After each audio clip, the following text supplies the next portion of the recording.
Good morning प्यारे बच्चों। अब आप इस विषय के वीडियोस एक साथ भी देख सकते हैं। इसके लिए वीडियो के नीचे मेरी चैनल का नाम है, तो चैनल में जाके प्लेलिस्ट में जाएंगे तो इस विषय के वीडियोस एक साथ देख सकेंगे। तो बच्चों, पिछले वीडियो में हम सीख रहे थे हिंदी कक्षा 7 द्वितीय सत्र का पाठ नंबर 6 मालोजी फौजदार का अभ्यास। आज के वीडियो में हम इस पाठ का स्वाध्याय सीखेंगे। स्वाध्याय में पहला प्रश्न है, निम्नलिखित प्रश्नों के उत्तर लिखिए। तो पहला है, मालोजी शिवाजी का वध करने के कौन से 2 कारण बताता है। तो जवाब है, मालोजी शिवाजी का वध करने का पहला कारण यह बताता है कि युद्ध में उसके पिता के मरने के बाद उन्होंने उसके परिवार के भरण पोषण की परवाह नहीं की। दूसरा कारण यह था कि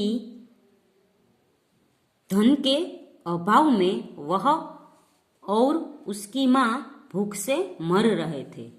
उस समय एक सैनिक ने उसे शिवाजी की हत्या करने पर धन देने का लालच दिया।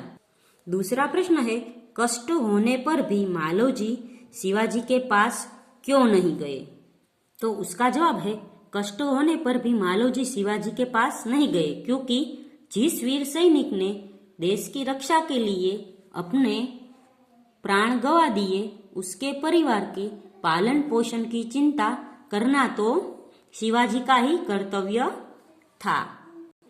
तीसरा प्रश्न है, मृत्युदंड के पहले बालक ने कौन सी भीख मांगी। तो मृत्युदंड से पहले बालक ने भीख मांगी कि मरने से पहले वो अपनी पूजनीय माता का एक बार दर्शन करना चाहता है। चौथा प्रश्न है, शिवाजी बालक की परीक्षा लेने के बाद क्या करना चाहते थे। तो इसका जवाब है, शिवाजी बालक की परीक्षा लेने के बाद उसे अपनी सेना में भर्ती करना चाहते थे। फिर है, निम्नलिखित उक्ति कौन किसे कहता है। तो ये जो वाक्य दिए गए वो कौन किसको एकांकी में कहते हैं, उसका जवाब देना है। तो पहला है, जब तुम्हें इतना कष्ट था तब तुम मेरे पास क्यों नहीं आए। तो ये वाक्य शिवाजी मालोजी को कहते हैं। दूसरा है, मरने से पहले मैं अपनी पूजनीय माता का एक बार दर्शन करना चाहता हूँ। तो ये वाक्य मालोजी शिवाजी को कहते हैं। तीसरा है, मैं तो उसकी वीरता और साहस पर मुग्ध हूँ। तो ये वाक्य शिवाजी है वो तानाजी को कहते हैं।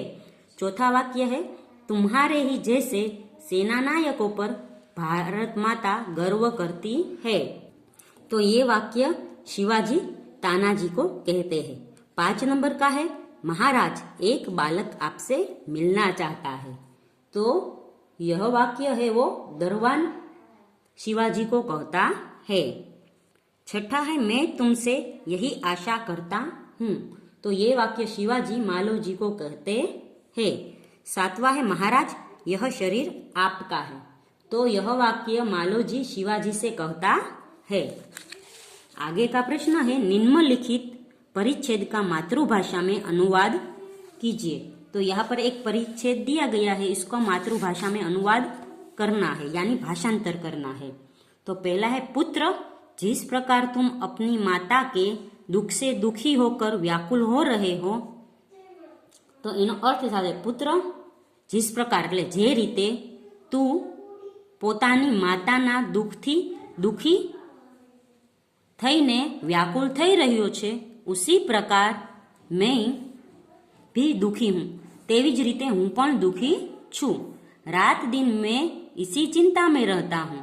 तो रात दिवस हूँ एज चिंता में रहूँ छूँ कि किस प्रकार भारत माँ का दुख दूर करूँ, कि केवी रीते भारत मातानु दुख दूर करूँ।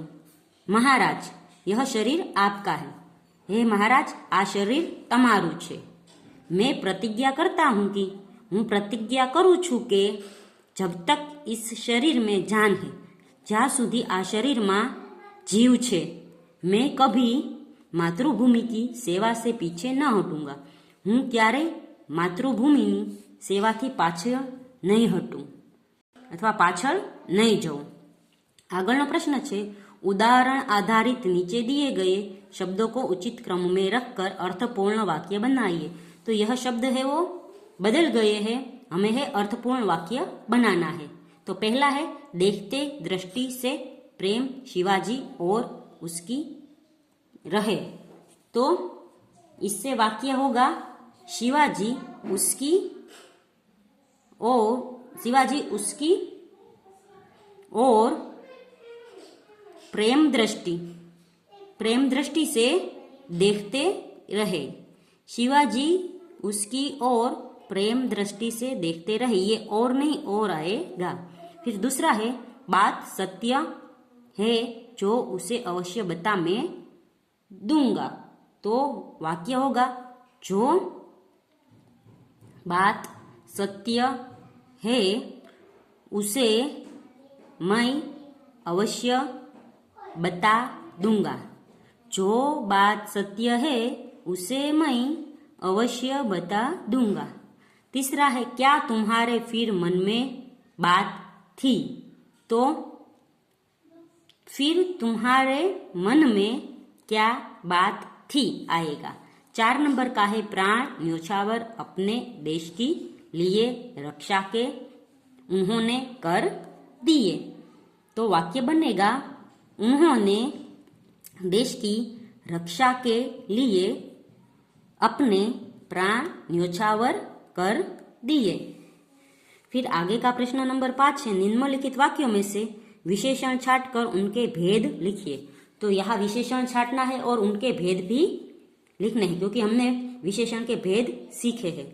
तो पहला है, परिश्रमी छात्र कभी असफल नहीं होते। तो विशेषण है परिश्रमी और ये विशेषण होगा गुणवाचक विशेषण। दूसरा है, अब्दुल 20 किलो आटा लाया। तो 20 किलो विशेषण होगा और 20 किलो है वो परिमाणवाचक विशेषण है। फिर तीसरा है, राम ने 5 मीटर कपड़ा खरीदा। तो 5 मीटर है वो विशेषण होगा और इसका प्रकार होगा परिमाणवाचक विशेषण। फिर है, 25 छात्रों ने सही उत्तर दिए। तो यहाँ 25 और सही दोनों विशेषण है। 25 है वो संख्यावाचक विशेषण होगा और सही गुणवाचक विशेषण होगा। 5 नंबर का है, दीपावली पर हमने बहुत मिठाई खाई। तो बहुत है वो परिमाणवाचक विशेषण होगा। 6 नंबर का है, रेशमा ने के पास 3 किताबें हैं। तो 3 है वो संख्या हुई, इसलिए संख्यावाचक विशेषण होगा। फिर है, कुछ लड़के बगीचे में खेल रहे हैं। तो कुछ है वो सार्वनामिक विशेषण है, क्योंकि ये सर्वनाम है। फिर माँ ने चाय में थोड़ा दूध डाला। तो थोड़ा है वो परिमाणवाचक विशेषण हुआ। फिर है, वे लड़के शोर मचा रहे हैं। तो वे यानी सर्वनाम हुआ, तो सर्वनामिक विशेषण हुआ। फिर है, आप किस आदमी की बात कर रहे हैं। तो किस है वो विशेषण होगा और उसका भेद होगा सार्वनामिक विशेषण। तो बच्चों, यहाँ पर स्वाध्याय खत्म होता है। अगले वीडियो में 7वां पाठ सीखेंगे। तब तक के लिए गुड बाय, टेक केयर।